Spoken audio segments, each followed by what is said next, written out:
Murdoch. I'm coming to get you. Remember, Sally, when I promised to kill you last? I lied.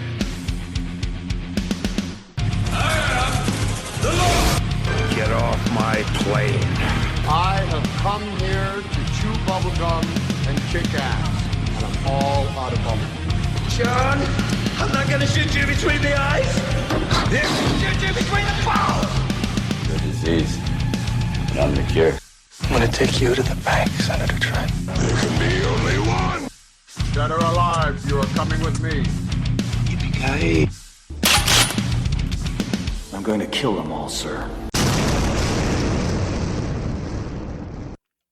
What's going on, everybody, and welcome to another episode of Gimme Back My Action Movies in Space. Space. Do that again. Oh, yeah. There we go. We all got it in there. I am one of your hosts, Charlie. With me, as always, is Nate. Say hello to the people, Nate. Hello there. And next to that beautiful Obi-Wan Kenobi voice is Pete. What's up, Pete? Morning, I say. Oh, we got the Yoda here. Oh, yeah, all right. Obi-Wan, and then I'll just do some. Yeah, it's That's not right. good though. No, we'll Me take and it. voices are not. You don't sit at your desk practicing, obviously. I don't sit Yeah, at my you desk don't practicing. watch movies and mock and them the entire time. I've ruined my voice over many years, and it is not as flexible as it used to be. So Well, that's what happens when you blow into a trombone. That's right. God damn it. Or, That's when you blow into a triangle, right? Son of a yeah, bitch. something That's like what I that. would have Son said. of a bitch, I hate you.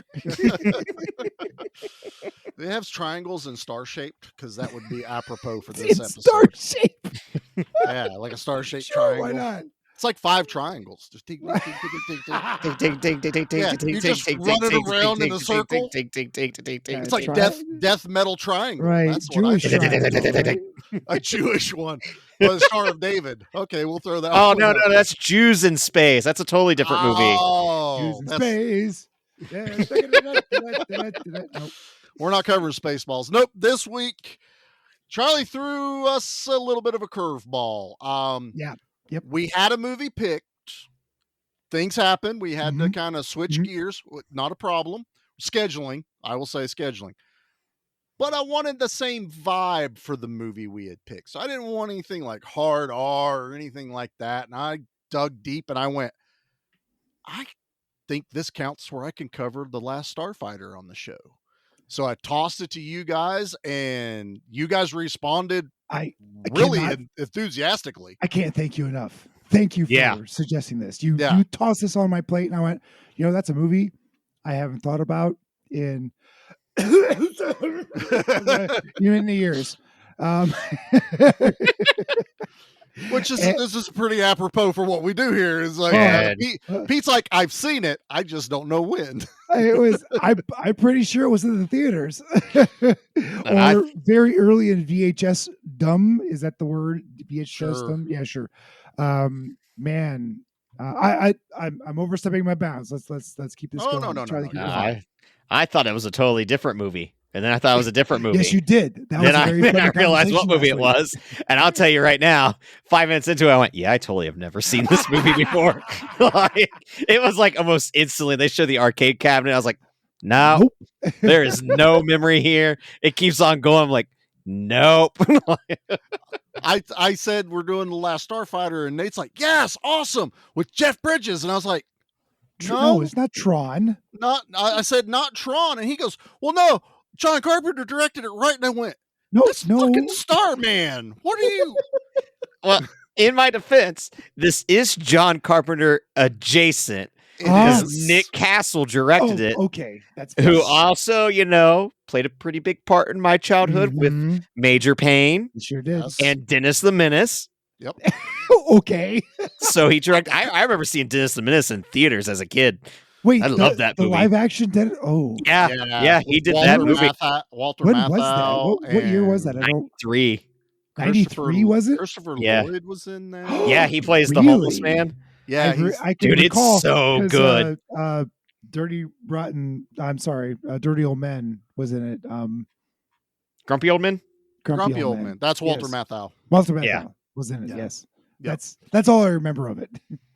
That's a fun one. We used to watch that one all the time. Oh yeah, I watched don't it all think the I've ever time. seen Yeah, it that. had the big clamshell case. Yeah, I watched. And then Also, Nick watching Castle this- was the Shape in Halloween. exactly. I think That's where I Nate meant to was get going. to it. Nate That's where I was burying going. the lead But then there I a got little bit. distracted by Dennis the Menace. It And I didn't even happens. get distracted by Major Payne, which is, the boogeyman's in that closet. He ain't too happy. Yeah, happy. That's David Wayne's, wasn't it? Major Yeah. Payne? Yes. Oh my God, that's bleep, another. bleep, I haven't bleep. seen that one. It's so good. Is it? Oh, it's so freaking It's so funny. funny. It's so not PC now, but it is so yeah. damn funny. No. I'm able to suspend reality and for the time. Oh, You Fine. just realize, yeah, it's a 100%. 95 movie. It makes Yeah, sense I for know. 1995. But 100%. I thought I was woke in '95. Maybe I No, wasn't so you're woke not. in Nope. 95. You were barely awake in 1995. 10 years from now, you're going to be like, I thought I was pretty woke in 2024. Yeah, I think you're No, right. turns I think out we that's- weren't. I think that's true. Yeah. Yeah. No, that doesn't happen. All right, boys. Well, we're jumping really quick in here. Let's hit a trailer, and I have some interesting information for this trailer. Bring it. So, I have the Blu-ray of Last Starfighter. This was one. Of course you I've, do. Of course I do. This is a staple in I Charlie's. don't say that childhood. disparagingly. No, I know. I know. I'm like, well, of course. But I threw on the special features and I watched through them today, and they were talking about like all the computer graphics. Yeah. They had to rush out a trailer that has almost none of the space battles because they weren't done yet. Oh, So no. Amazing. this trailer's going to sound a little plain when you watch it. It's a little plain, but I didn't want to play the 3.5 minute long Well, thank you. trailer. So Yeah, thank you for that. You're doing got everybody a favor. I got the 1.5 minute one, but I wanted to preface it by it's going to sound different. So here's the trailer for The Last Starfighter.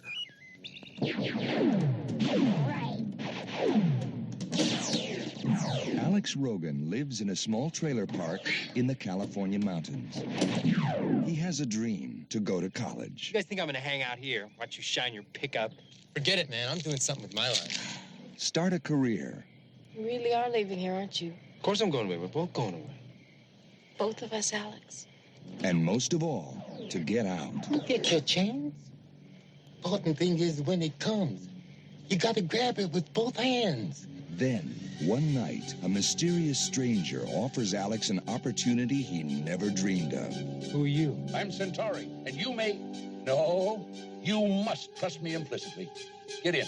Nothing Alex Rogan has ever imagined could prepare him for what he is about to experience. Hey. Why was Alex chosen? And will he ever return? Where are we going? Trust me. Oh, you're gonna love it. Love it. Look out! Oh, dear.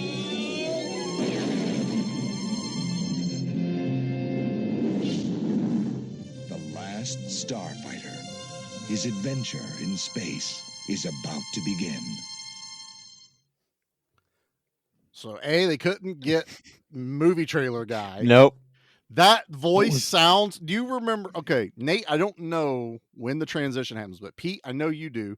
When we were in school, they would get like the reel to reel, and then they had to hit the tape recorder play button at the same time. So you'd have the reel to reel video on the projector, but the audio was a cassette. Oh, It yeah. sounds like the dude that would voice those. Yeah, I didn't have that. Yeah. I remember. Yeah.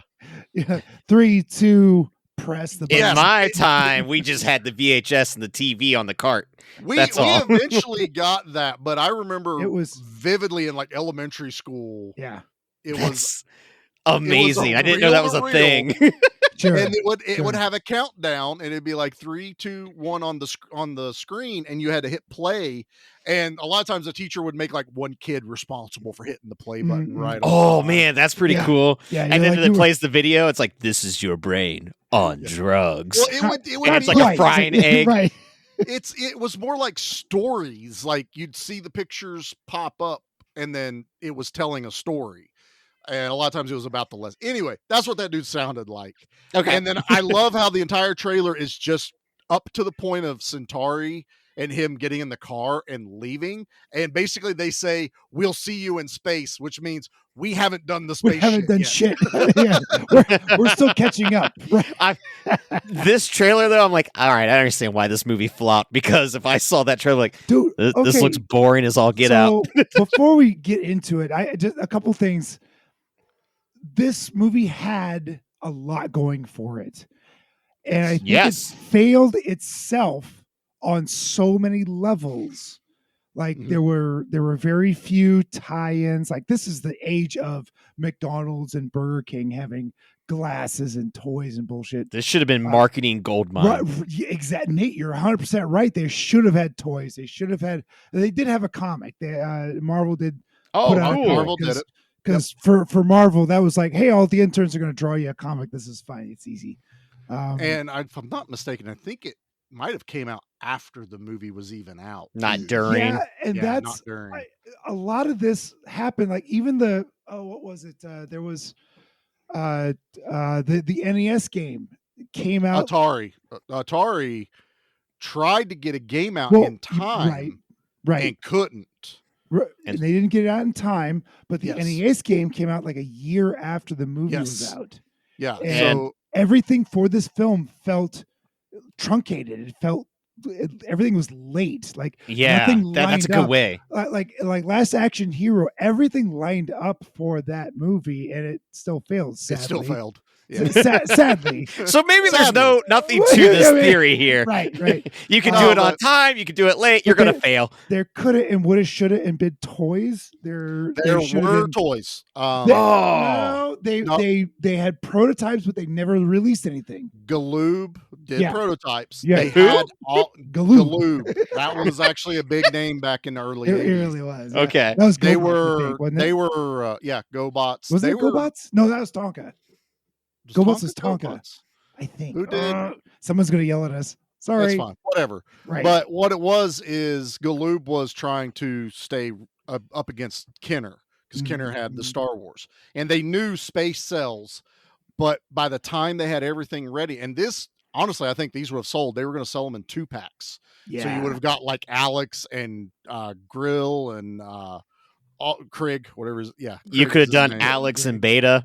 And be like, all we gotta do is repackage the same toy twice. You could have Suckers in the Starfighter uniform and yeah, normal. That would have worked. But they did. They got that far, but then the movie had to come out. I think it's like 6 months. They said from when they started production till it was supposed to be in theaters. And we'll get into this in a little bit. So we'll save it for after we get into our things. So. I'm gonna start with Pete. Yeah.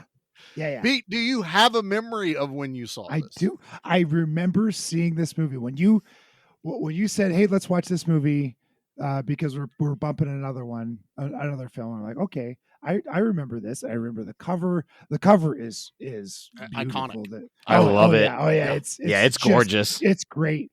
And I was like, yeah, I remember this, and. Frankly, I don't remember if I saw it in the theater or if it was a VHS rental.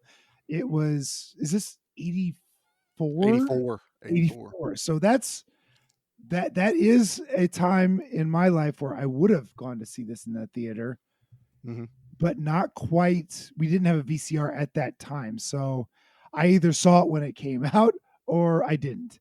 How about that for some riveting podcasting? Woo! You nailed it. That tugs at the old nostalgia strings, I know. Pete. Really I love it. But for whatever reason, I think this is the second time I've seen this. I never revisited it for whatever reason. I don't remember going back to this one. Amazing. Yeah. So Nate, I have to ask you, but I know this was your first time watch. Not on my radar at all. I do have theories here. I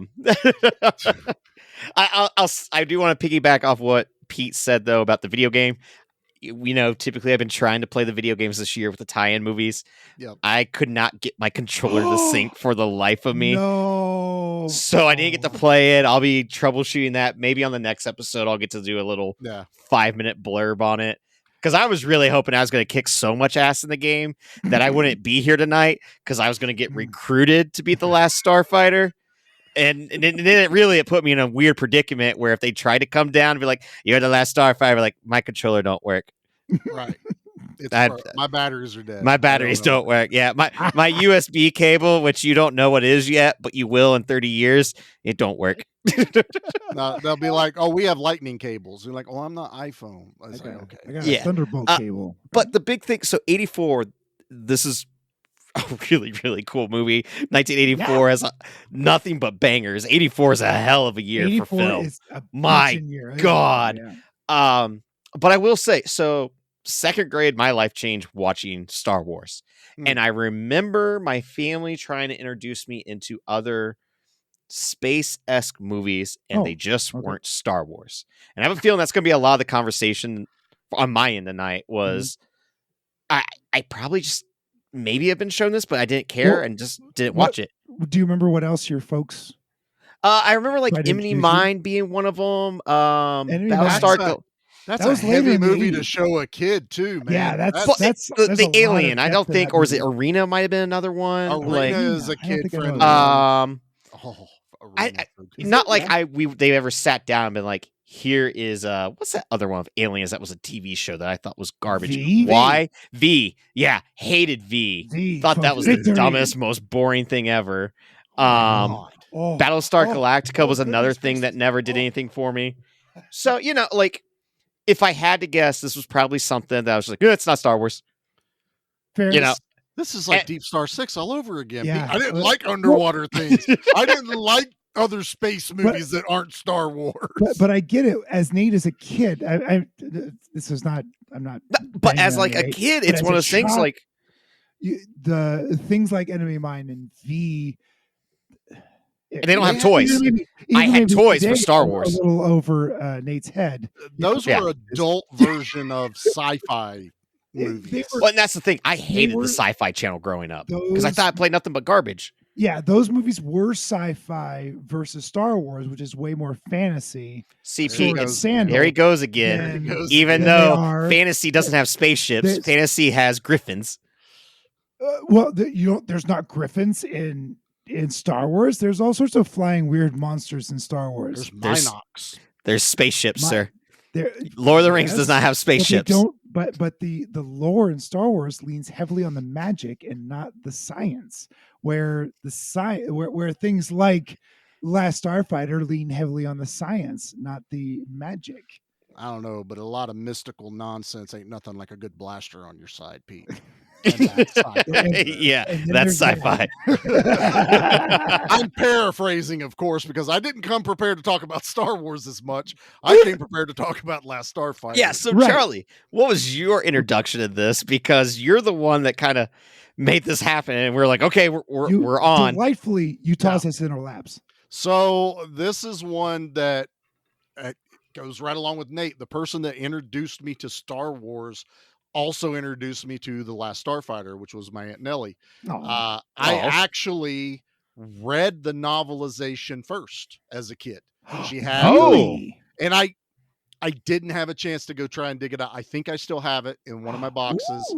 Alan Dean Foster wrote that. A well-read book, trust me, but it's one that I actually read multiple times.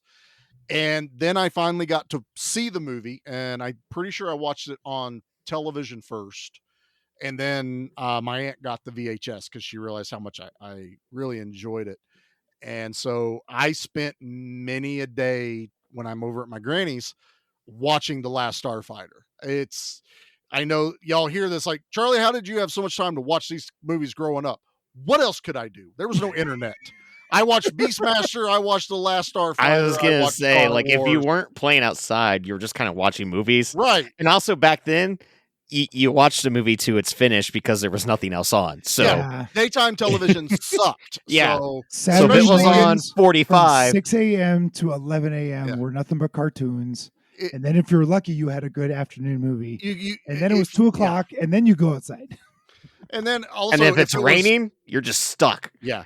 If it was a weekday and I was at my grandmother's on the summertime, there definitely wasn't anything on. I'm like, so I watched a lot of movies as a kid, and I rewatched a lot of the same movies. So Last Starfighter, I can't tell you how many times I've seen this movie. This has been a staple for me growing up. I have loved this movie forever. I have the 25th anniversary Blu-ray. It's time. It's on sale right now, and I'm probably gonna buy it. Yeah, it's $6 on Amazon. I was like, I'll throw $6 at this. Oh, well worth $6 on it. Oh shit! Yeah, because you also get the documentary. There's two different. There's two documentaries. There's the original, and then there's a newer one that they did. That alone's worth $6 then, because I spent $4 to rent it because I was like, oh, like. Well, you I never checked Amazon. Yeah, exactly. So now that I'm looking at, and also it's like, well, maybe I'll hate it. I don't know.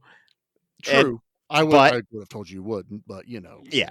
Sometimes there's something magical about this movie, though. Like it has a very, it has like everything that I think a very young, impressionable kid would like, because all of us played video games growing up. Mm-hmm. Yeah. I mean, whether it be Nintendo to the Super Nintendo to PlayStation era between the three of us, I mean, but this is definitely like you're playing video games. If all three of us have like an overreactive imagination, that kind of is the like, when you're playing the video game, you're thinking that is you in. Yeah, you're immersive into it. Yeah, exactly. And like the idea of going off on an adventure and saving something has always been so cool. I mean, that's why we like comic books. Mm-hmm. Dude, it's why we do this show. We immerse ourselves into a lot of these movies, and we were Alex standing in an arcade playing a machine trying. I would have played this game because of the two joysticks. This would have been a guaranteed play. It reminds me of Afterburner, which is my absolute favorite. Yeah, there we go. Arcade game. Like, Zaxxon, not Zaxxon. What was the other one? I think there was a couple other that had dual, but you had the speed because control even missiles. The Star Wars one was one joystick. It was a yoke. And not a yoke. That's not the wrong thing. It was a like not a steering wheel, but it was a. It was like half of a steering wheel, but Nate's right. They also did other updates that it was a single yoke because they added the dual with the lightsaber. Oh, really? And the joystick allowed you to feel more like you had a lightsaber. They did like a triple pack for a little while. Oh, I must be thinking of a different Star Wars. The one I'm thinking of is Uranus. The Vectrix. That's the original one that you're right. It has like a mini steering yoke, which I'll still play to this day if I see it out in the wild. I'm like, there's one at level 1. Nate, come on over. There's one at I just bought 16-bit. Last Starfighter on Blu-ray, by the way. All right, if you're doing it, I'm gonna go buy it right now too. He just bought some more shit. All right. Tell you what, Nate just bought it too. Yeah, Nate. That's what I'm talking about. Episode's done. My job here is finished. Bye. Good night, all. I got them to buy the movie. No, but this movie, it brought those feelings of Star Wars, but it stood alone to where I felt like I related to this one more than I would have with Star Wars, because I wanted to be Luke Skywalker, but I could have been Alex Rogan. You know what I mean? Oh, that's fair. Wonderful, yes. And I didn't think about that. Watching the behind the scenes, the way Nick and the writer, and I can't remember his name, approached this movie, they went, look, we know we're stepping our toes in George Lucas and Steven Spielberg's world. Yeah. Aliens coming to suburbia, going off on an adventure. It's impossible to avoid. How do you not step in puddles? So they changed it up. So instead of suburbia, they put it in a trailer park kind of out in the desert. Which I liked.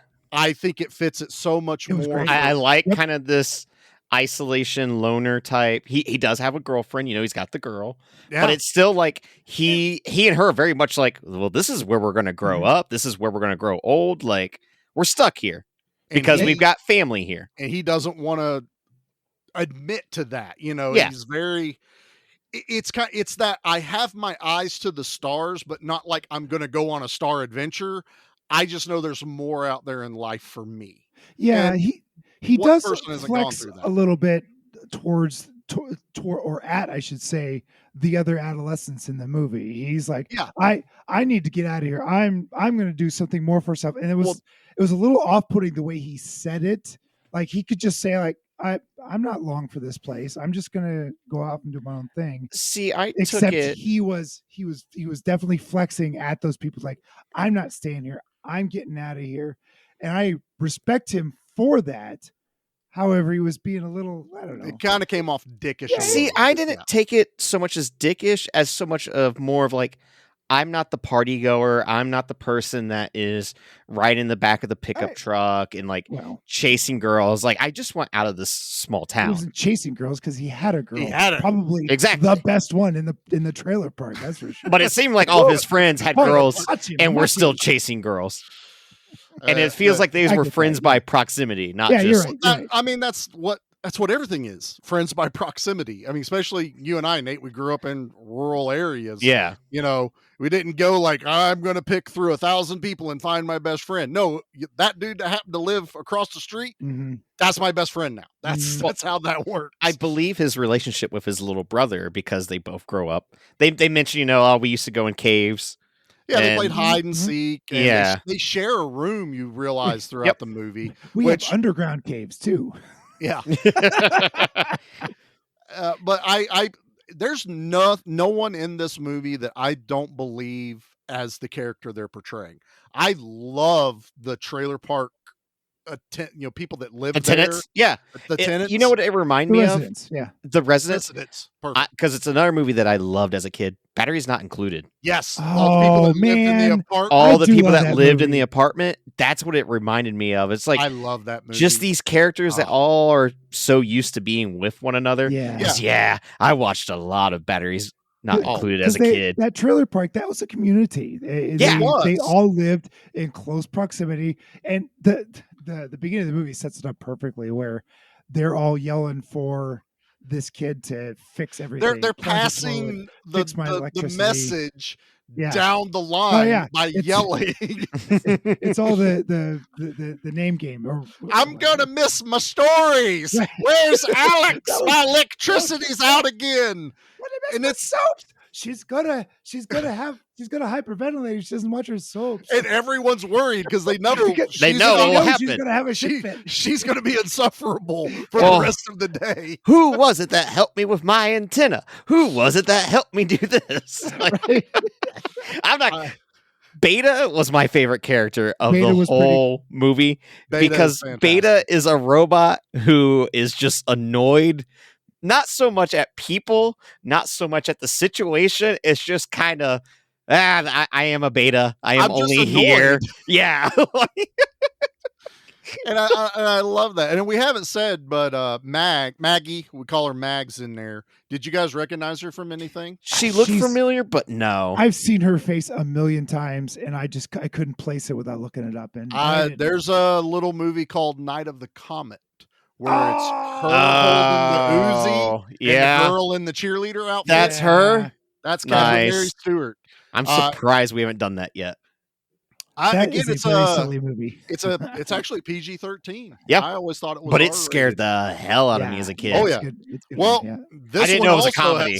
has some moments in it too that this was still pre PG-13. Yep. And they actually had to cut some stuff so they didn't get an R rating in this Interesting. movie. Like what? Yeah. Really? Do you know what they cut? I know what they cut exactly. So we're not going to walk through the movie. So once Alex gets brought up to Rylos, Yeah. and they're going through everything, and then Zur, the big hologram dude, pops up and he goes, "We've captured one of your spies." Oh, the torture. And they melt dude's head.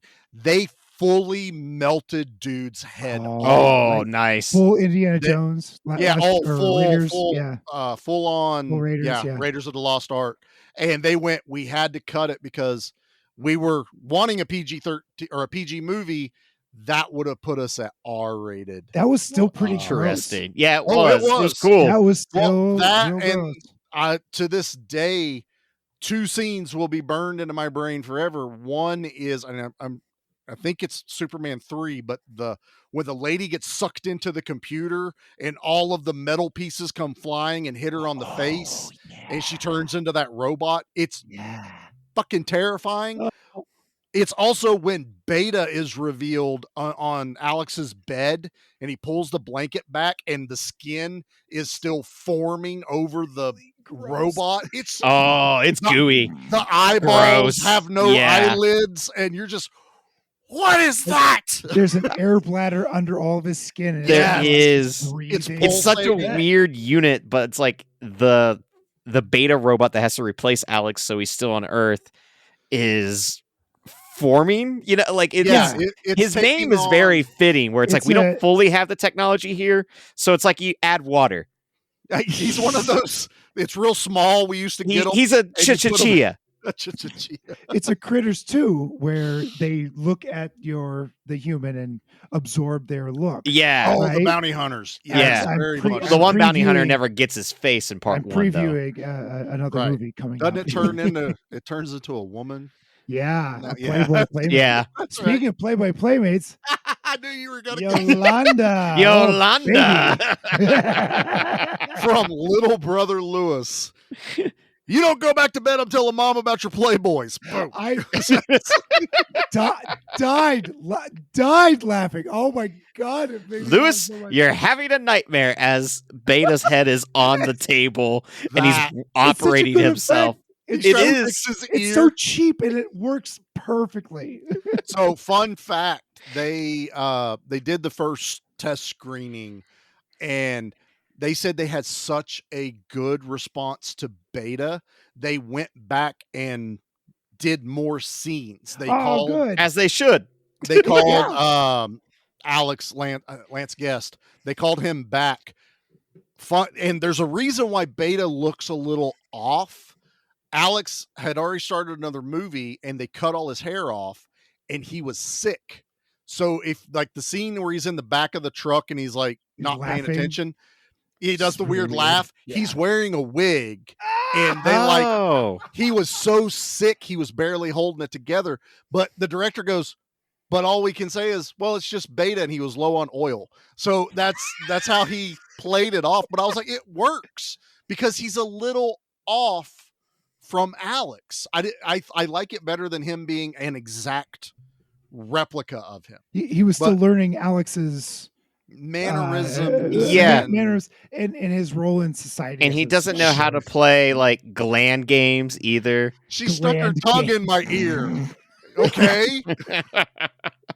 Should I stick my tongue in your ear now? Yeah. What a great line. But I like all the other girls meant nothing, honey. That was so funny. I did like how they had Alex is in space he's been recruited, which we'll talk about that in a second. But how we were able to keep going back to Earth to still see. And I didn't mind I was back on Earth. Not at all. Nope. We're like other movies. You're Movies, I'd be like, oh, get me back to space, get me back to the explosions.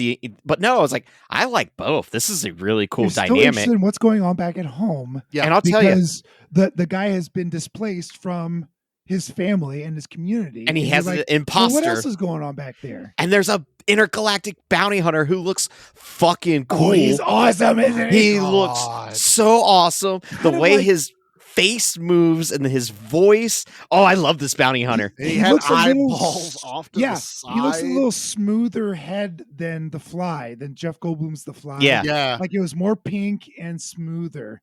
Not quite hammerhead, but it's a flatter, rounder. The eyes are.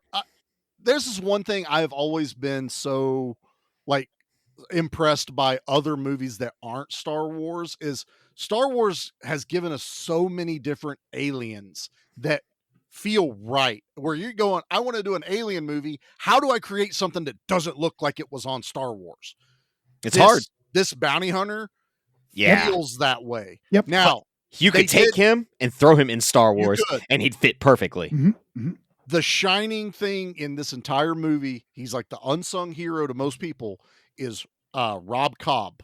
And this man, or Ron Cobb, this man worked on the special effects and art department of some of our most beloved movies like Conan the Barbarian, Total Recall, Running Man, Aliens. And he was the guy that helped create Creatures. He worked on A New Hope. but he drew all of like the Gunstar ship. He drew all of these things for the computer to map. And he's like, there's video of him like an architect would look, or a car designer, and he's drawing the Gunstar, just laying it all like out. in AutoCAD. He is a human AutoCAD. Yeah. So the computer knew what to do.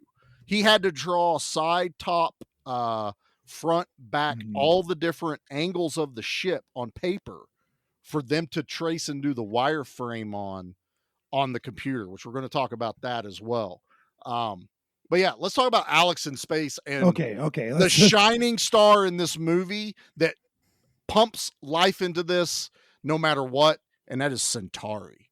I fucking love this dude. Centauri is awesome. I love this whole man is just like he built an arcade cabinet as a recruiting device, and it was supposed to go to Vegas. And I'll tell you right now, if that thing would have made it to Vegas, everyone would have been fucked because that thing would have been covered in pee. It would have been broken into, covered in stickers. Yeah. 1984 Vegas? Oh, dude, this thing's done for. Oh, absolutely. And humanity is screwed. Do you have any idea how much money went into marketing and distribution to get that game out there in time before Christmas? Yeah, that's how much work Centauri had to put. He comes off as a used car salesman, but I love him still. He's wonderful. He's got this like I hate using the word con man. He absolutely is. Yeah, I was gonna say he reminds me of the guy that's selling the monorail on The Simpsons. Monorail salesman. Well, the dude was in The Music Man, and I know Charlie hates the musicals, but I do. But it's I know the same. It's the same character where he is kind of a town to town shyster, and he comes to this town and he says, yes, I can get all your children into this band, and he takes people's money and somehow he makes this band, but along the way he befriends everyone, and then he really wants to make this a real thing. This is we don't need to talk about The Music Man. No, it's fine, but you're setting up what he is because and that's the interesting way they kind of wrote this character is he sounds and acts this way, but as you watch the movie, you're almost kind of like Centauri knew the whole time. Like Centauri knew this was the kid. Like this is the guy that's gonna do it. This wasn't like him trying to scam Rylos or anything like that. He got paid. Yeah. He got paid.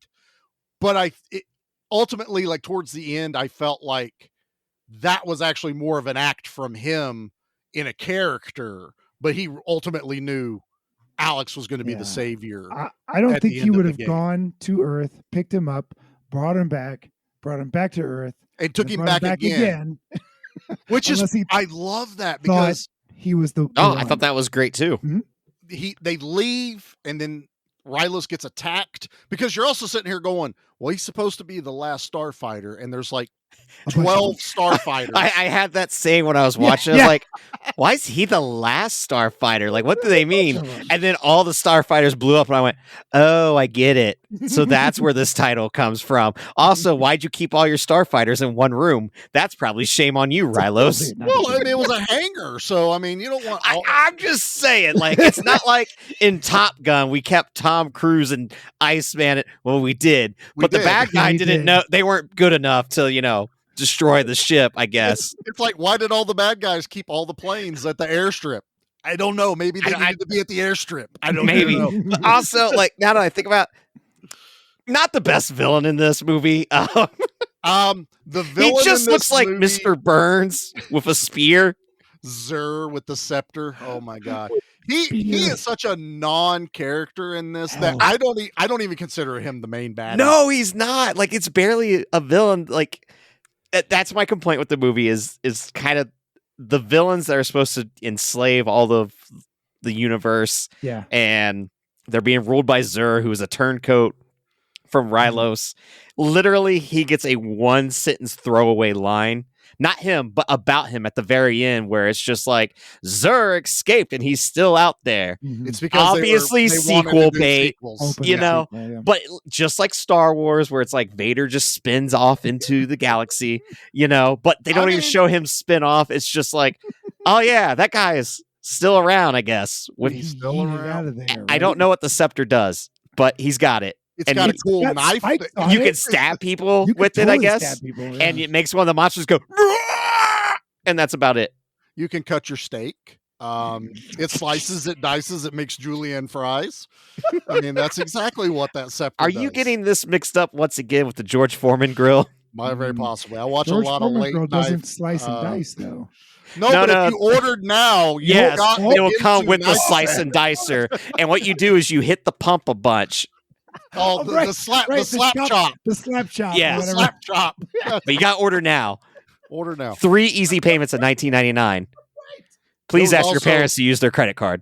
A lot of QVC at my Or grandma's house. I watched a lot of QVC. I'm so mad we never got to order at least one thing off the TV. Right? That's so just cool. one. It seems cool. I've never even gone into one of those As seen on TV stores? Seen on TV stores. Let me tell you, they're fucking cool. There's one down here in Jeffersonville. Is there? Okay. Oh. Yeah. We I don't know if we it's gotta still go. there, but it's awesome. It's All right, got next time everything Charlie's that in you've town, seen. We're all right. going to go down there and We're buy going. something We will. stupid. Road trip. We'll go on another toy If adventure. it's and closed, stop. I'll be That's so exactly what bummed. it's going to But no, that the villain isn't great. This battle that sounds like the entire universe is at stake is about 100 bad ships versus In a row? 12 good ships. Right. And 11 of the good ships die before they ever even get out in space. So Yeah. we have one, and then Well, he's the last. I guess second to last, because Krieg, which we have to talk about. They're team. It's a team though. They're a team. One's a navigator, one's the pilot / gunner. Do you guys know who Krieg is? I do not. I know his voice. We should know his voice, and Nate's going to be like, "No fucking way!" Nope. when I tell him. His voice sounded familiar, but I just could not pinpoint it. Nope, me either. I He is didn't do a lot of research on this. He's the old man from RoboCop that runs OCP.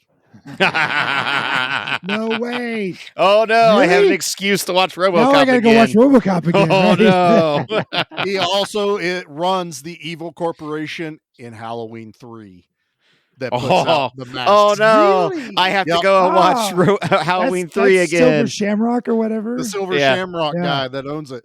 That Dan O'Halloran is who he is. Oh, of course, and he runs Silver Shamrock. the, Dan O'Halloran. that voice. And as a kid, this is totally, excusable. But for a long time, I still to this day would get Louis Gossett Jr. from Enemy Mine mixed up with Grill. Dude, from the same time, and that's the thing, like, I like Grig in this movie. I just don't like that creature design. It does get a good joke of like, oh, I'm stuck in space with a talking iguana. Cracks me up. A good joke. Mm-hmm. There's just something about that alien design doesn't really do it for me. And same thing with Enemy Mine. Like it just doesn't really. I love Louis Gossett Jr.'s costume in Enemy Mine. That's an opus. Enemy of Mine is. I need to revisit it. Damn near a perfect movie. Mm-hmm. Seriously, it is. So it is not what you would consider a adventure sci-fi. Even though there is adventure, it's definitely sci-fi. It is very, like Pete just said, it's very operatic. There is a good story involved with it. My God, I could watch that movie anytime. See, I need to give it another try. I know it's got Brian James in it, and I know how much you love Brian James. I love Brian James, man. He's my dude. He's my dude. But yeah, I like the suit. I like what Krieg looks like, and I love how Dan gets that emotion through that heavy makeup. Like the way he does the laugh, he laughs like a horse. It's his eyes. His There's something eyes, about the way his eyes will move and his body expressive. language. Yeah. It like the scene when Alex realizes that he is the last one. He's like, well, where's everybody else? Did they all get blown up? How many starfighters are left? And he's like, 1. And it's us. And Alex is like, what's wrong with you? He's like, no, we got this. He We can also do it. has one wife and like what? 16 6,000? billion Yeah, children or something. 6,000 kids. Billion And then like something, yeah. throws up his future iPad and it has a literally a photo book of every single one. Yeah, and it fast forwards through all of them. The wife is him dressed up as the wife. So Is it it's really? Oh, it's that's Dan even or- better. It's Dan dressed up as the female version of that's that alien, wonderful. which is I love it to death.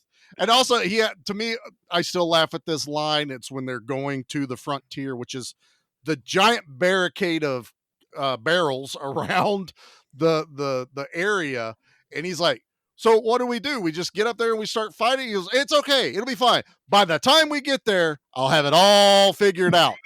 And the alarm goes off. What's that? We're at the We're here. frontier. I was just every time I laugh, I think and it's it's just also a great joke. kind of sarcastic where he's just like, well, I guess we'll just take you back to Earth. Yeah. Shame we can't play hide and seek. Yeah. Like, Like, oh well, I guess the universe is doomed now. we'll just take you back to Earth. I'm certain it'll you'll have a be- good life it'll until be they come to fine. Earth. Yeah, it'll be fine until they get to Earth, and then you won't have a I'm spaceship. certain it'll be fine. Yeah. Sorry. It'll take him a little while. To It gets get there. guilted into saving the He universe. so gets guilted into it. Which maybe after commercial we can get into this whole fight, like the battle. Yeah, Okay. And the graphic style for That's what I 1984. want. So Because I much to talk do about. want to I talk can't about the wait, graphic style. All right, well, let's hit a commercial. Okay. G.I. Joe will return after these messages. Hi, friends. The world got you down. Don't be sad. Listen to $2 Late Fee with Zach and Dustin. $2 Late Fee is the podcast that celebrates the best decade of entertainment, the 1980s. We pick a movie and soundtrack from our youth that we loved and see if it holds up today. We also interview your favorite celebrities from that era. All in the spirit of positivity and togetherness. Check us out at $2latefee.com.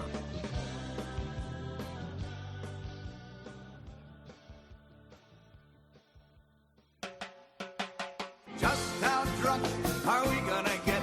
Welcome to Good Beer, Bad Movie Night, where each month we drink finely crafted brews while watching terrible films in order to see just how drunk you have to get to enjoy them. So tune in and join Troy, Killboy Kreitz.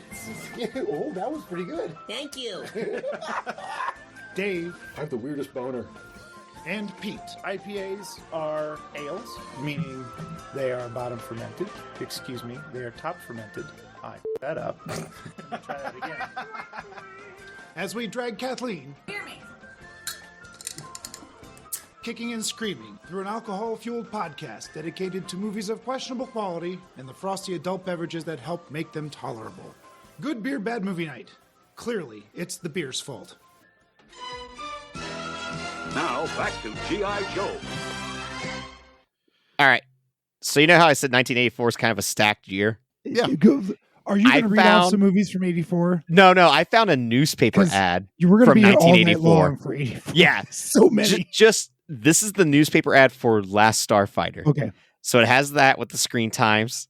It has Conan the Destroyer. Oh my God, I love that movie. Gremlins 1. Yes. Yep, Gremlins. Rhinestone with Dolly Parton and Stallone. Stallone. Yep.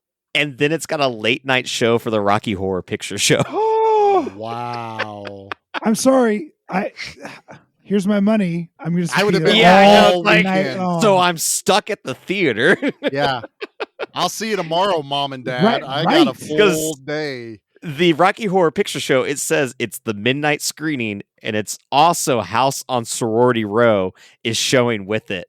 Oh, so I'm Wait, guessing this that's is some drive-thru? sort of sorority, slasher. man. Yeah, sounds like a sweet double feature at midnight. Right? That's awesome.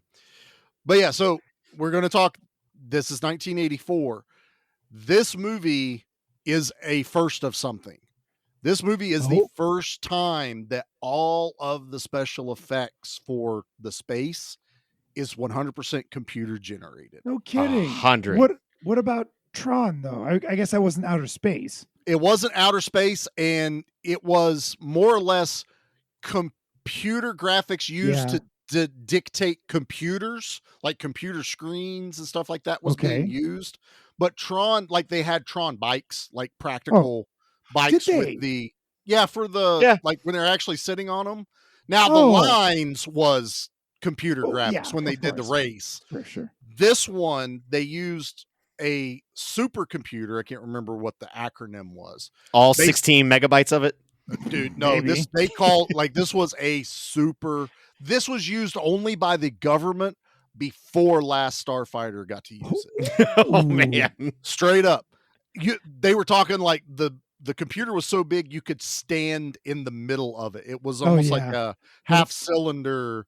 And you could, like, some guy was like standing in the middle working on it going, I wonder if I'll have kids in the future.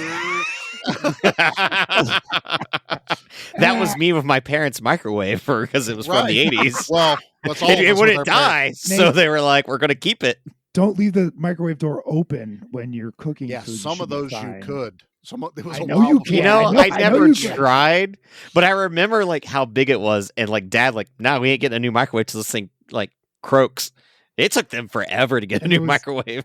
There was PSAs not to stand too close to the damn things when they were. Well, here's the annoying thing: you had to put it in for like 3 minutes, and anything else be like, "Well, this is 30 seconds over at Kyle's house because his parents have an updated microwave." Doesn't matter. That magnetron's got to get up to full speed, baby. Heavy as hell. I remember when that thing finally broke, like it just sat in the backyard for a minute because of how hard it would be to carry it to the curb. Was yours wood grain like ours? It was wood.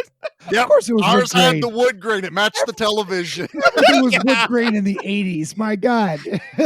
What a lovely decor. We totally had that. Chrome start and open button at the bottom. Yes. We had the same microwave. Hell yeah. We're both going to get cancer at the same time. Woo! So, yeah, this movie literally broke ground for, like, even ILM was paying attention to what they were doing as far as the development of this. And like I said, with Ron Cobb, he was drawing it so the computer could copy what he drew into a wireframe. They developed the programming as they worked on the movie. They really come to a point where they go, okay, how many scenes, how many frames, all this stuff. And they calculated out the math going, that's going to take 17 months. A model company came in and said, we'll do it in 5 months. But they were so dead set on using this new system that the producer talked to the guy that was in charge, and he goes, don't come back in my fucking office with bad news like that. Go figure it out and get it done on time. So they literally figured out how to speed up the process of all these systems to where they were finally like what we're used to seeing. They're animating in real time. The first ones were, they did the programs, sent it through the computer, that then put it on film, and then they got to see what they did.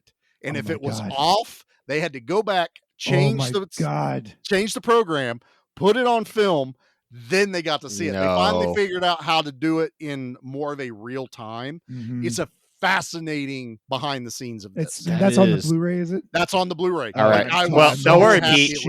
In 2 days, we get our Blu-rays. We do, don't we? You guys get that. But any other movie, I think I'd be upset to be like, all right, you have practical effects galore, but not like showing like model ships and stuff like that, like Star Wars. Now, but the big thing here is this has a very distinct art style for the CG that I told you guys in the text. I was like, it's kind of charming. It looks very cheap and it looks very Nintendo 64, but to the modern eye, you know, to what we're looking to the modern eye. Yeah. But there's something about like it that is charming, and the dedication of like, well, we're not going to go practical to this to practical and like blend it. That would have cheapened it. And that would have cheapened it big time. So, and now learning what you're saying, Charlie, because one of my complaints was, and like I said, this is the Star Wars kid in me, like the X-Wing fights are always so like thrilling because they're so fast, and it's just like brain candy to me. Like I just eat that up, and like it brings tears to my eyes because how much I love it. This is a little sluggish, a little slower for its fights. That because remember 1984. You said Nintendo 64 level in 1984. 84, exactly. Still in Atari. But here's a cool little thing that they tell you on there is before Last Starfighter, when this company was developing the system, they took X-Wings from Star Wars and animated them on the computer and made them do moves that the guy that did the X-Wing fights from Star Wars, he goes, how the fuck would I have ever been able to do that? He You goes, got to think too, that's 76 because the movie came out in 77. because they showed, well, this was not before Star Wars came out. They took what they saw in Star Wars. So it's like 78, 79. So they used it as they were just playing around. Well, they actually showed it to ILM, and the guy who's in charge of the battles in space, he's watching what they did. Like, one kind of takes off from the front, comes out of camera focus, circles back around and loops. And he goes, I don't even know how to visualize that to film it with a model. And they just did it in front of me. And here's the bitch of it. He goes, they showed it in a room and no one gave a shit. And he himself sat there and went, that is the future of filmmaking right there. Makes sense. And now it is. Yeah. Like, now they say what they did in 84, we can do on a laptop, which is true. But they called it photorealistic. They wanted everything to be very smooth, very sharp, very precise, which is what the animation is in this. It's very what you would consider cheap computer graphics, even though this wasn't cheap. This was first computer graphics. I know, I hate the term, Pete. It makes me kind of weird to say it too. It hurts my soul because I think a lot of young people will look at this and go, this is all cheap. So it wasn't. It's a state of the art. And that's the thing. It could be very. You can pull yourself back and go, this is 1984. Nothing like this had, even Star Wars had nothing like this. Nothing, because Return's already done for it at this point. Even though Star Wars looked better because of the modeling, this sort of thing is a revolution. This is a jump in technology that we had not seen. This is the Jurassic Park of the time, and I know that's a strong statement, but frankly, I think that's pretty accurate. This movie broke ground. Now, what you just said is relevant to me watching this last night, because this is one of the few movies that, hey, get everybody in here and we're all going to watch this movie. Because normally it's like, everybody go to bed. Dad's about to watch one of his movies for the podcast. My kids had zero interest in this movie. Oh no. Once in a while they would poke their heads up. And here's what really kind of broke my heart. Liam has been on a Star Wars bender ever since I took him to see the original trilogy at May 5th at the theater. He has rewatched all of the Star Wars movies every day since summer break started. And I was like, oh, this is going to be right up his alley. No.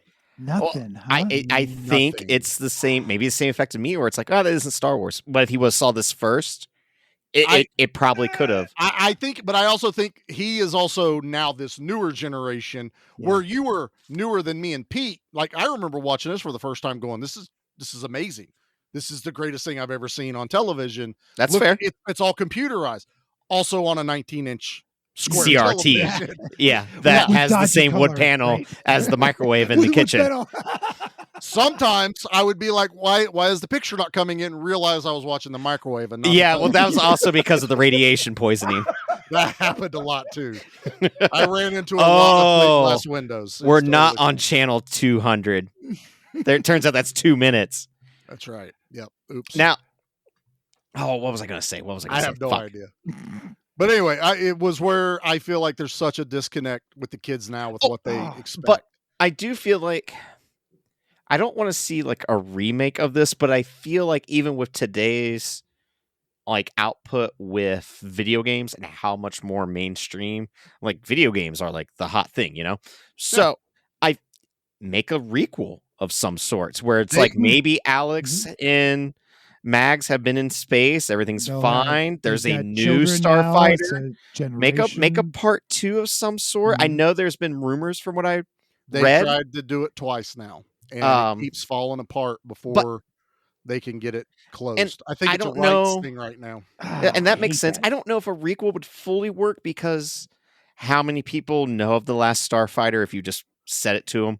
Like off the street. How many people knew Top Gun? And Top Gun Maverick was the top I think performing Top movie. Gun I is, think Top is on Gun was that upper pretty. echelon of- Yeah. My kids, they don't know what Top Gun is. Really? They know Top Huh. Gun because of me, but they have no recollection of that Okay. movie. I just or feel like Top anything Gun's like that. more popular than Last because Starfighter. we lived through it. Yeah, that's true. Last Starfighter did kind of fall to the wayside. Again, this is it's somewhat forgotten by some people. I mean, it is a cult classic now. Yeah, exactly. It's one Like, of those it's that going to have its bombed, dedicated following. and it's come back. And then But they I were do talking feel about like- the reboot was supposed to be like what's going on with Alex and Maggie.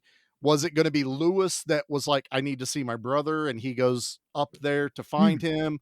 Was it going to be Alex's kid, and Alex got killed in an attack, See, and don't now we do follow that. that? I don't. And even Lewis being like, it shows him playing the game at the end, inspired by Yeah. his brother. So you could even have it to where like he's up there in space. I like, would have they've liked the gone back Lewis and line. forth at this point, but there's something there. There is something that you could make a proper sequel. And I would even say, don't give it like crazy graphics. Kind of keep it within this like an updated version where it's still charming. I don't want to see Transformer-esque, state of the art technology being used. That would ruin it. For me, I want seriously. something that would be, modern but still simplified, where it's like something as charming as exactly what we just exactly the saw. word. Yeah. I And let me don't- tell you, it doesn't need to be perfect. No, not at all. No, it doesn't. And I think that would play into it. I'll tell you this right now.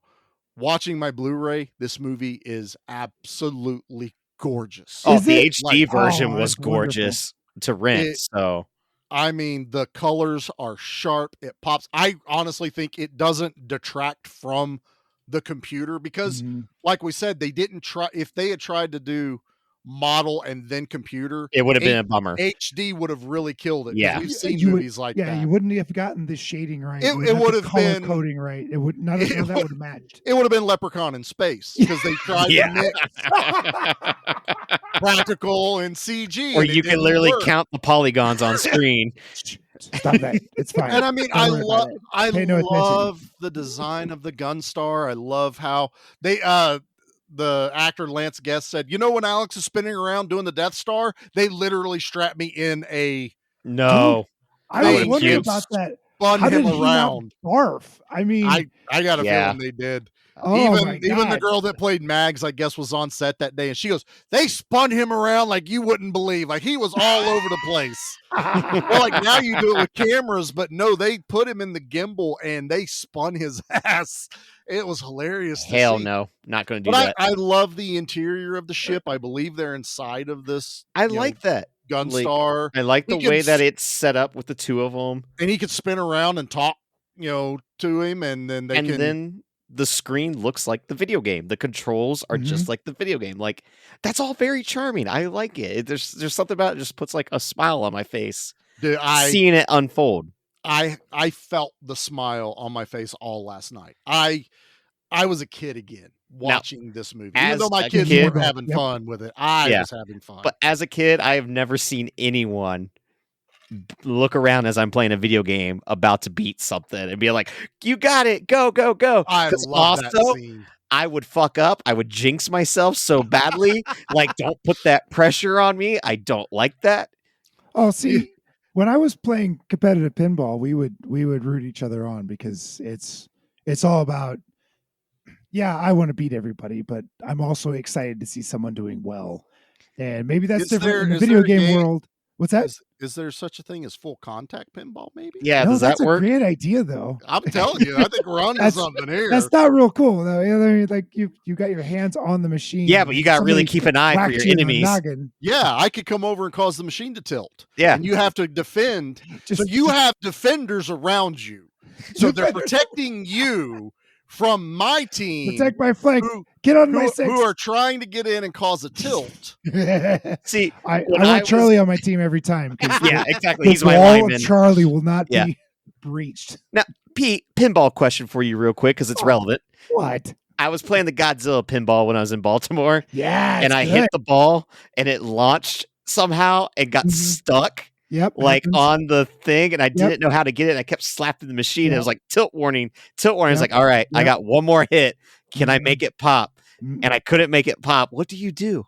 You What go do talk you to do? you go talk to somebody at the bar and say, "Hey, look, my ball is stuck," and they will come out and hopefully I give got you your my money ball back. stuck in your I got machine. it right. I got my ball stuck. But you don't put your testicles in the coin slot. That's not what they're for. I was banging my balls on the machine and they How got stuck. else am I supposed to make money? No, that's you just go ask the attendant, the bartender, say, "Hey, that look, honestly I got a seems ball like- stuck. I tilted. It's up there." Now you could pick the machine up as gently as possible, but it's best to go talk to somebody. Yeah, that and you'll in get your money hindsight- back. They'll usually give you your Nate's money like back. the legs would collapse under. Yeah, exactly. I gotta pick it up and they just collapse in. Nate now owns a broken Godzilla Godzilla, pinball right. machine. That'd be making a phone call to Pete, like, Pete, Hey, I got a so really sweet deal. I got us a Godzilla pinball machine. Bad news. I broke it really badly. It's got a extra scratch legs and here. dent. And so I'm not welcome back to this bar in Baltimore. We just had to go to Baltimore to pick it up. Yeah, that's your thing. Charlie's closer. Charlie, can you get the Charlie would be van? closer. I am closer. Yes, Nate, I'll be there in a few hours. Give me a minute. You're paying for the fuel. Nah, it's and the final battle in this is very quick. It's quick. It's, fast, very yeah. Atari Yep. video game. It really is. Yeah. Well, I mean, that is the era. I mean, we're still really early for Nintendo. And I like the hide and seek aspects. Like, we're one ship against an armada. Let's hide till they pass us. Okay. I'm Good down. idea. They get into the fight and then they start running out of power. All the ships converge, and all they have left to do is to hit the death button. The Chekhov's gun death blossom. Exactly. Yes. The death. We haven't tested it yet. We might blow up. In theory. I love that trope. We haven't tested the ultimate weapon. We might blow up, but it's This is how okay. it's It's gonna all we work. have. In It's theory. all we can do. And they literally take out every ship. It's cool. I loved it as a kid. That ship Oh, sure. spinning around in a circle. It was like the cheat code on a Nintendo game. It you ever is. played Gradius, where you got all of the Yeah. power-ups, the force field, the little ships, yeah. the lasers. And they're Now, all if you- going everywhere. Uh-huh. If you could have spun it, and if you did the controller right, you could make the little ships spin around you. That's the Death Really? Blossom. Yeah. In Gradius? In Gradius, Wow. if you spun the controller just right, you could make the little ships spin You're around way you. better than I am at games. I love Gradius. And then now they get to take on the giant ship and everything, and they Oh my have to god. take out the back of it, which is hilarious. And it's one of so my- slow. And my God, that finale. Go, Pete, go. It made me laugh so much because It's so funny. the giant command ship ramming speed is what they do. Literally, that's how they do. They yell What? ramming speed. What? I Now, don't care what about do we the- do, sir? The guns are out. I don't care. Ramming speed, and that's exactly what they do. And then they miss. It's all intense. Where the Alex's ship is like, oh, we can't. We have to bypass the manifold to the electric microwave, and then we'll get power back. Our Right? 84 microwave we smuggled back with us. We told Alex not to bring it. But they bypass I did- into I life did circuit board support. out of that to make which this work. Right. It was And such a Star Trek moment from the original series. I can't do it, Captain. I have to tie us into the life support system that the lithium crystals that are going to explode. That was That's a terrible exactly what it Scotty, but I did it anyway. You're welcome. So, but the command ship, they get out of the way. The command ship is just going straight towards the moon, and one of my favorite. So the moon, there's like three things going on all at once here. So you got this big old command ship, and as it crashes into the moon, it doesn't get smaller and smaller and smaller. This command stays ship the same size. stays Yes. 8 bajillion miles long to crash into this moon. whereas if the moon was actually the size of a moon, it would have gotten smaller and smaller. That's no moon. That's a that's computer graphic. Right. And I'm pretty sure that all that the the final explosion was the Death Star. They just put a moon sticker over It's close. the am I wrong? It feels am like I wrong? I feel like it's the exact same explosion every time something blows up. Yeah, When they yeah. blew up the hangar, was Yes. a smaller version of the big explosion at the end. Hey, I'm cutting them some slack because that probably took like 5 weeks to make that explosion. I am not. This does not detract from my enjoyment of the movie at all whatsoever. But it everything made like me laugh. dissipates, and it's just the moon sitting there in the shot for a second, like nothing happened, and the ship's gone. Like they're like it's a Photoshop layer. Like in the background, an explosion happened, and there was a sticker of a moon here, and then you had guys are missing the best part though, which is showing our two. You see our two gentlemen in the spaceship going. Wasn't missing it. I was saving it. Then they go. Well, one goes, "Well, what do we do?" And the other one goes, "We die." And then they blow up. I didn't miss it. I was saving it. Someone had to go ahead and do it. After his eyeball vision thing, his monocle. He has the little monocle that flips around. Good Lord. like he was It's a space monocle. He was getting ready to play a game of laser tag, and the targeting thing flipped over his eyeball. I love it. I love it so much. Alex goes back to Earth to get Maggie and take her back because now he's like the savior. He gets to rebuild the entire civilization almost because I'm like, where is everyone? Is everyone on there? It's the leader of the Starfighters now. Yeah, he gets to rebuild the Starfighter Legion and, victory or death. And I guess they took victory this time. That's right. I love that was their battle cry. It's like, good. Glad we workshopped that one. That one worked out really good. He goes back home, convinces Max to come back with him, and the movie ends with Lewis playing the video game, trying to be like his big brother. So, yep. It's a happy ending. It's such a happy ending. It's such a good 80s feel-good ending. All of the good guys live. Yeah, Granny gets to point a shotgun at an alien. That was totally hilarious. what happened in the Granny trailer. put the gun away. Oh God, I love it. We also Centauri dies in this movie and comes back to life, and he's like, I just had to hibernate for a little bit, just like a con man. He goes, you got to stop thinking so earthly. You got to start thinking bigger out here. I was like, I love it. Didn't he say Granny put the shotgun away before you saw Granny with the shotgun? No, it was she was carrying it and someone pushed her hand down like, it's Alex. But then when Greg come out of the ship, it whipped right back up again. Yeah, it did. And then he goes, Granny, put the gun down. It's okay. That's what I missed. I didn't see her point the gun at him. All I heard was Granny put the gun down, and all of a sudden this old lady's got a shotgun. There's an alien turtle coming out of the ship. Of course she's going to pull a shotgun out on it. Oh, I love it, dude. This movie is near and dear to my heart, man. I absolutely love it. I love that you guys love this. Happier. Yeah, watching I'm this really happy that we had to pivot and change plans for this because not that I didn't want to see the other movie. Exactly. The other one I'm still looking forward to. It'll happen. It's going to happen, right? Scheduling, and you'll understand when we get there. Yeah. We're keeping it It's all good. mysterious. So I'm going to play the drops, but obviously we're going to do this a little bit. Yeah. Leave anything for us? Yikes. Body count. Body count. Body count.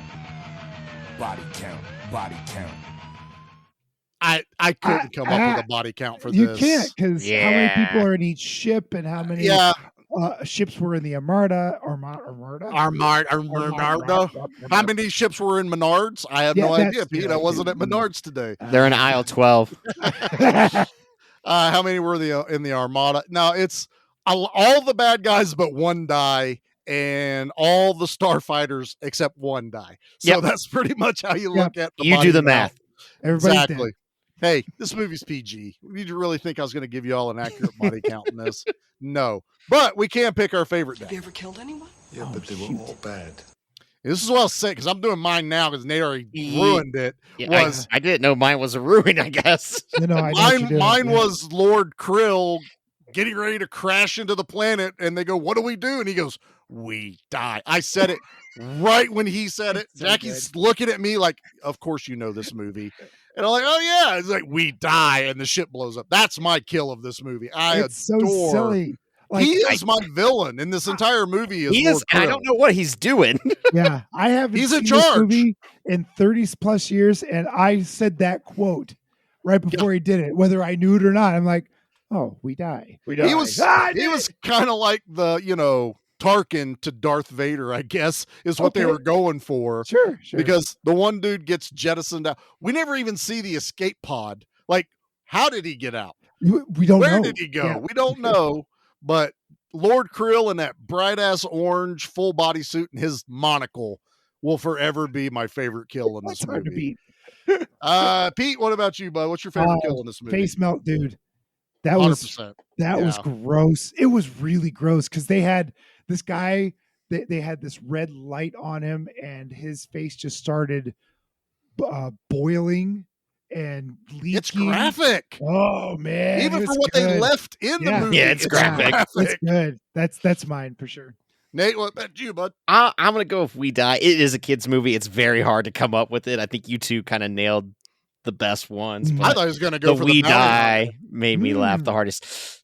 Oh man, that is a good one. Yeah, because they shoot his arm off. Yeah, balls. He The can first still one, yeah. control the arm. Oh, that's right. And he shoots Centauri, and Centauri gets a shot out and vaporizes, and it's like sizzling and burns like, Uncle Owen and Aunt Beru in Star Wars.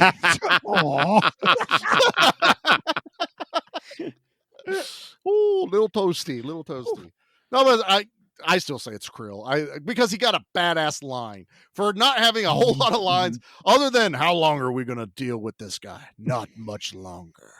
I just love. There's already dissension in the ranks, and the poor little creatures that are also like their minions. I read that their original thought, which I didn't dive into in the movie, is they're actually like circuitly put into all these contraptions. Like if they're on the bridge, they're wired into the bridge. If they're in the ship, they're wired, because that one like explodes. Its brain has like the electrical pieces and it's like frying itself on the bridge. They're like, yeah, it's kind of like they were integrated into all of the ships there. And so when the ship goes out, yeah, kind of like that. Yeah. Okay. I feel like they had a lot of lore developed and they just didn't have time to put it all in. Yeah, exactly. That's what it felt like, and that's where a sequel would have been nice to have. But I'm glad they didn't, because this is a perfectly paced movie. This movie does not wear out. It doesn't feel like an hour and 40 at all. It doesn't. Yeah. Like it's a breeze to get through. Had you started adding way too much like extra shit to it, it would have drug it out more. Even though there's things that you would like to understand a little bit more, you were just like, I don't need to know. Centauri talks so fast, I think it helps speed up a lot of, like, well, this is what I did. I put this game over here. You got to come help us. We got to go do this. No, come on, let's go. You got to trust Centauri. Centauri is the man to trust. And you're like, oh, okay. That's all I need to know. And, Beta touches Alex, shakes his hand, boom, spark. He's out of the car.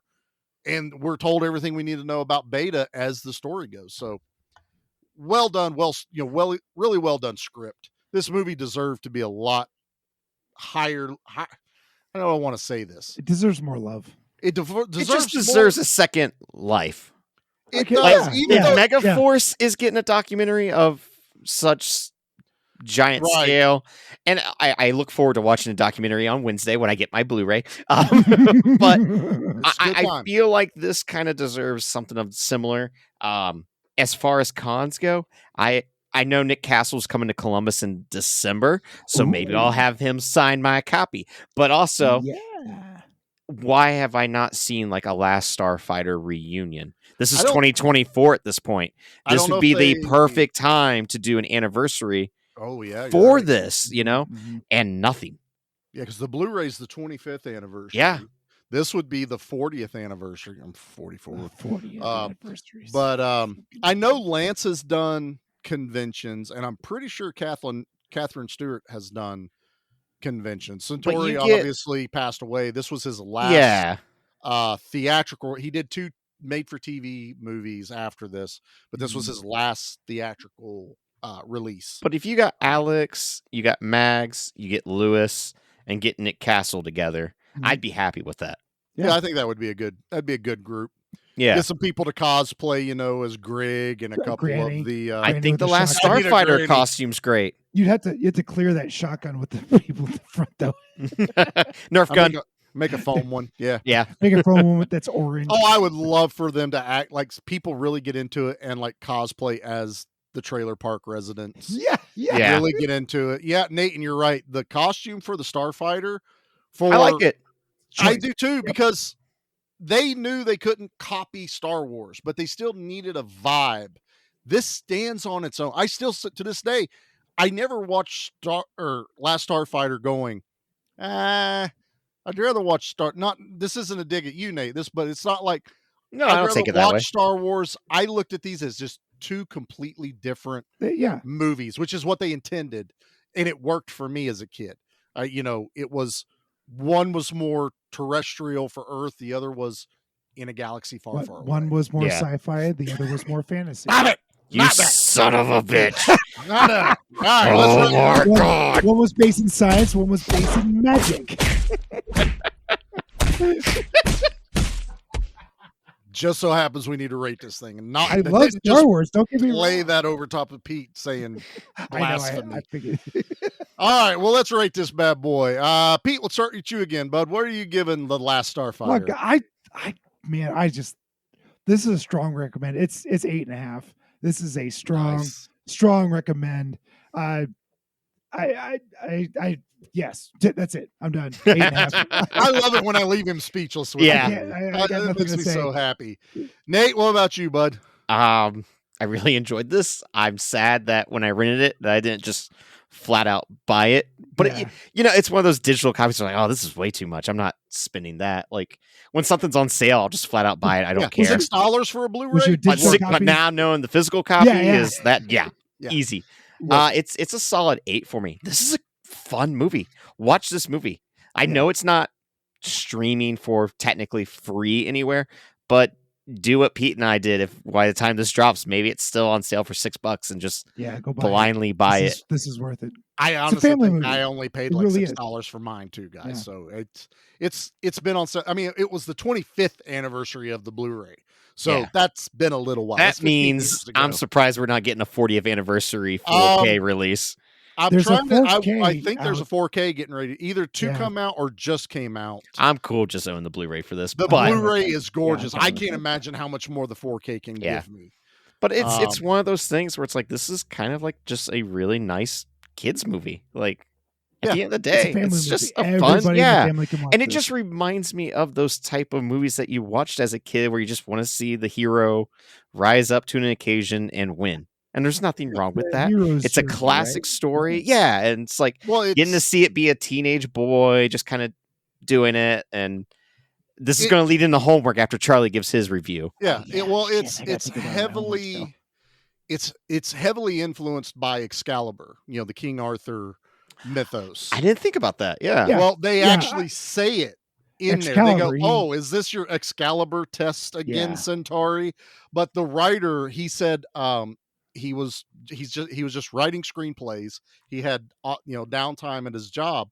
He walked past an arcade and he saw kids just standing there playing it, and he had a thought like, well, what if that was like a test, or what if you got whisked away into that world and it was like King Arthur, you pull the sword from the stone. That's a good point. And so they found it, and that's what Centauri gets very offended, because he's like, it's no sword in a stone, it's a test, it's but as far as my score, I mean, I have heavy nostalgia for this. This is a 9 all day for me.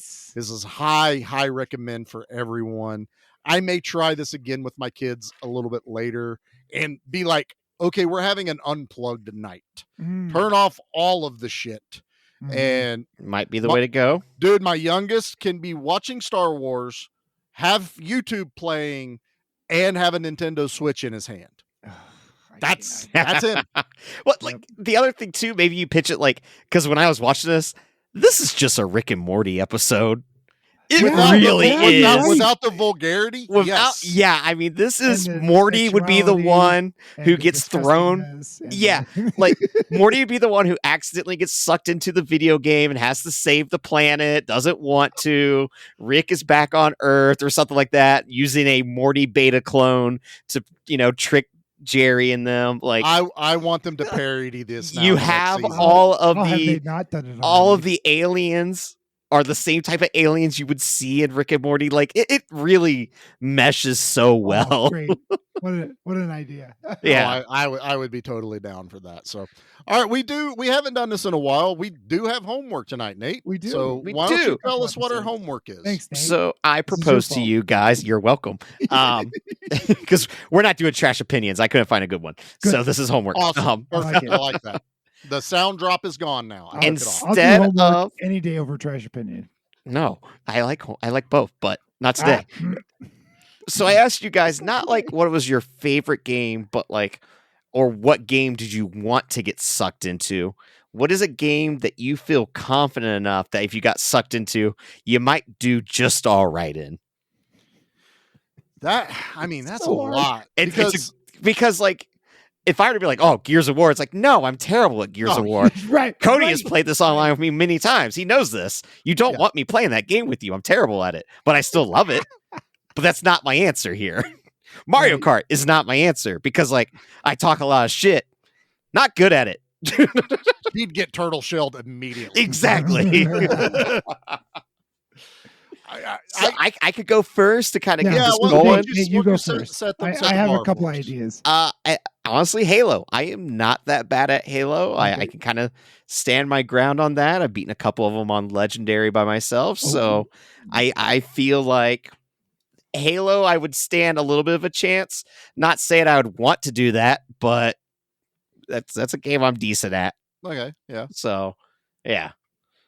Well, Charlie, what about you? Well, I was gonna say I took this a couple different ways. I'm like, well, is it a game I'm good at as me, or is it a game I think I would be good at if I was actually in it? Oh, I gotcha. So I was because I was like, there's no way I'm going to try and go in Halo.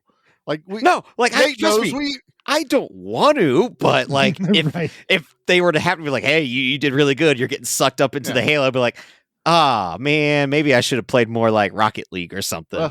Not to mention that Nate remembers this, but when my last Halo ventures was Halo 3, when we would all sit there and play. None of this new shit. So Charlie doesn't know that stuff. This grappling hook, what is it doing? Force fields. Where's my bazooka? Where's my rocket launcher? I kind of said the game that I was really good at that I think I would probably be good at, and that was Gradius. I loved that on NES. Gradius. Yeah, sure. But I was also like, what game am I playing now that I can't put down? I absolutely love. I've beat it. I'm good at it, and I would love to be in it. And that's Broforce. Where it's all my 80s and Broforce 90s is a very, heroes. very good answer.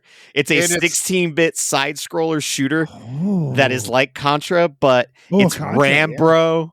It is Ashley Command Bro Bro. Williams, Command Bro. All their names have bro in it. Yeah. Bro Pliskin. Yeah. Yeah. And they all have their own like abilities. They have their power. Like Commando has a rocket launcher. Rambro has a machine gun and grenades.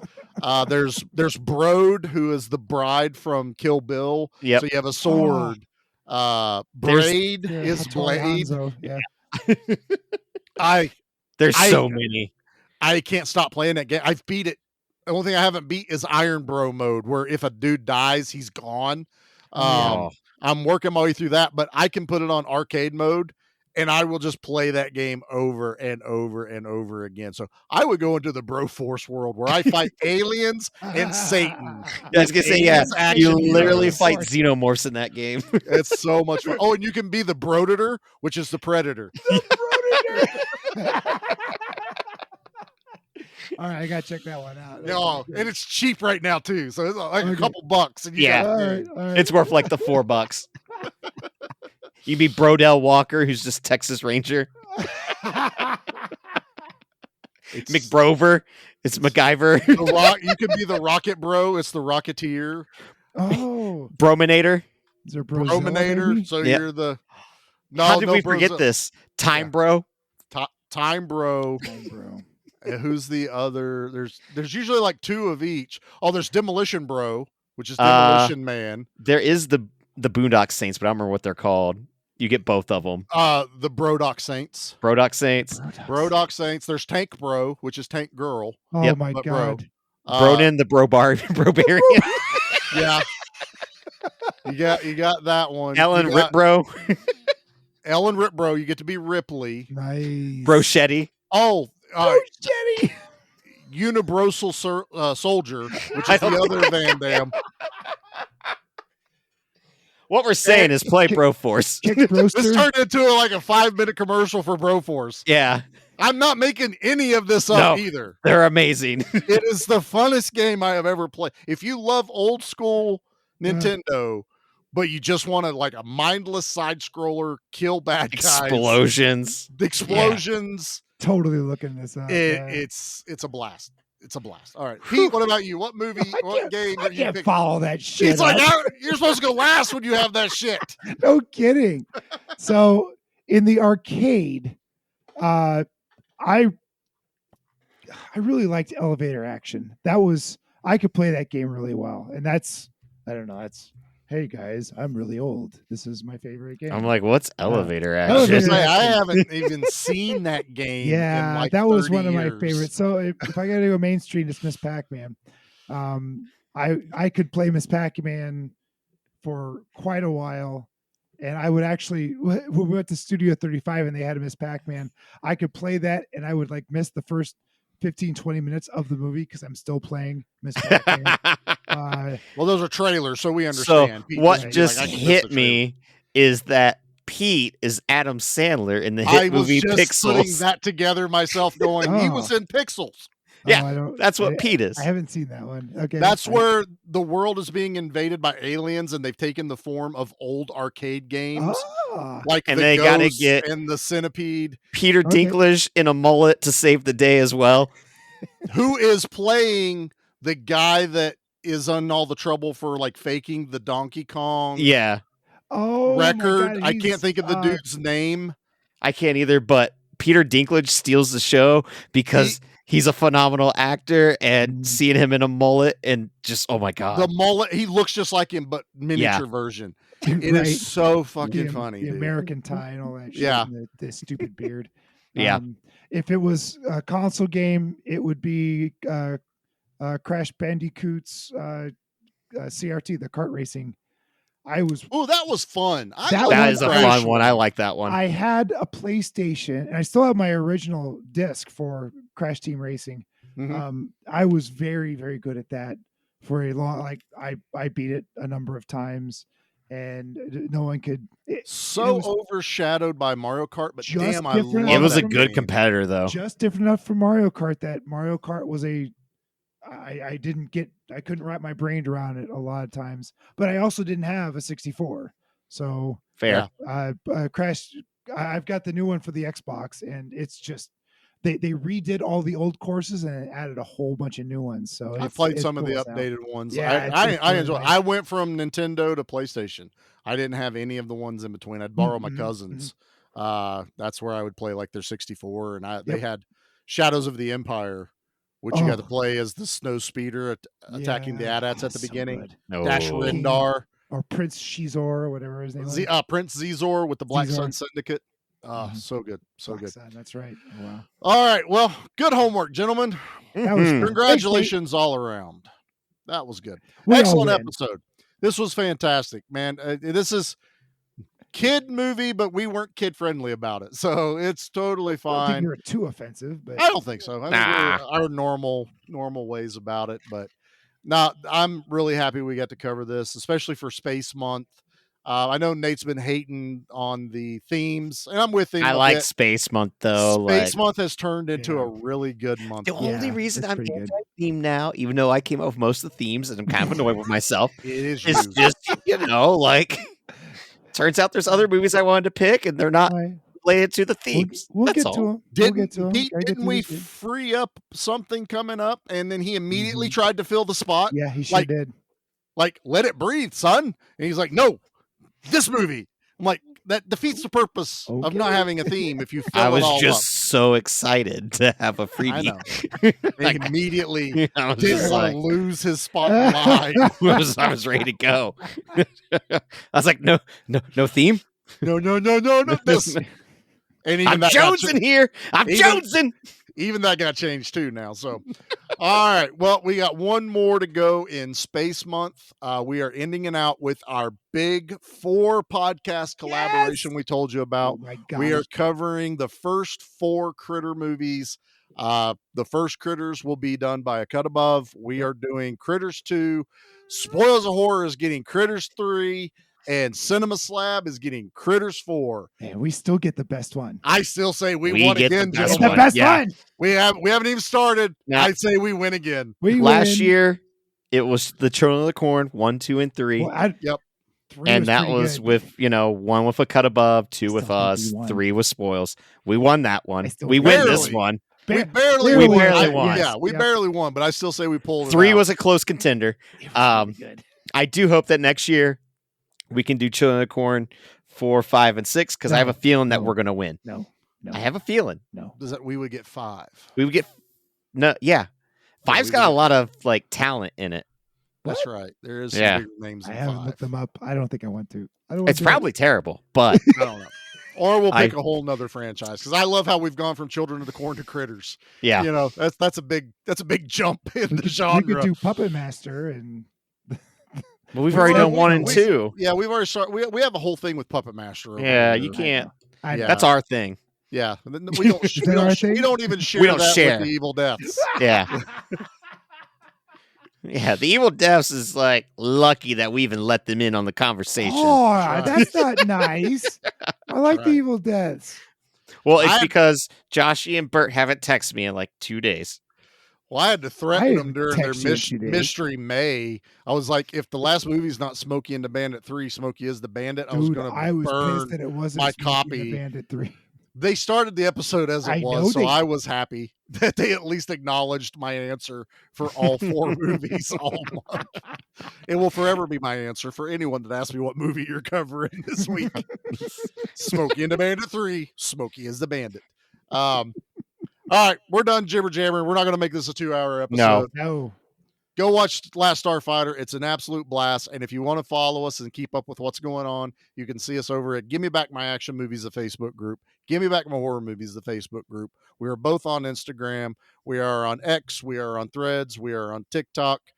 I hate social media, so I don't post on all of them all the time, but we're there. There's like a Instagram. new one now, like called Kara or Yeah, something. what- I Stop don't it. know. You know what? Everyone's going to go there, and then Meta's going to buy it. Yep. That's what's going to happen.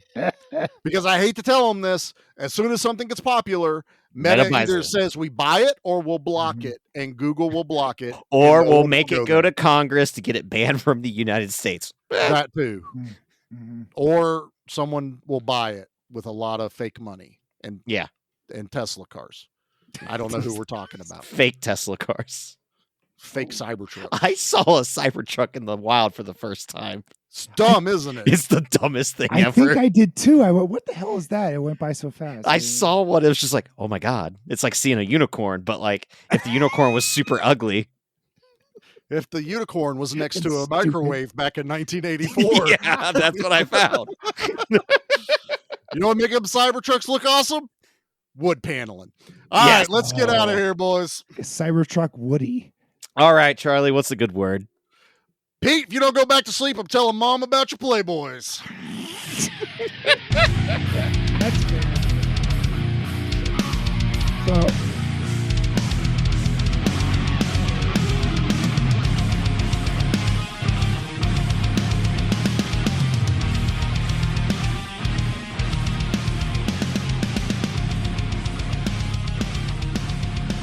So 1992, I left home for college, and I left all my belongings behind because, you know, you're a freshman in college, you don't need nothing but some clothes, right?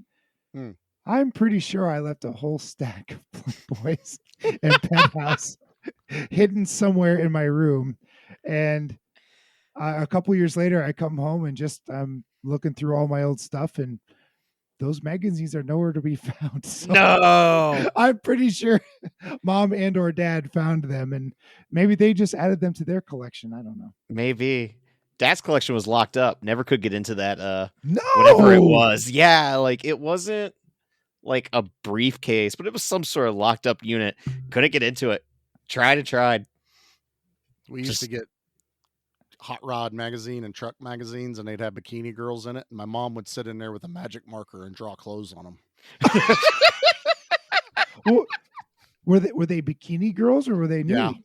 They're No, bikini girls. And I mean, you're talking the 90s. There's not a lot of bikini on some of them girls. Well, that's fair. Yeah. Now, She magic markered more clothes. Yeah. Papa's Garage had all the nudie calendars up, and they're they all did. from years ago, but it was just like, Right. Papa's Garage is pretty cool, and I don't know why. That was Dad's mechanic box. If you flipped the top lid, they were all there. So the top lid usually stayed down till I realized they were there, because he was like, "Hey, I need this. It's up there on the top." Oh yeah, top. Go I ahead. get that. Don't worry about it. You need a what? I don't remember. Yep. Dreamweaver just started playing in my head for some reason.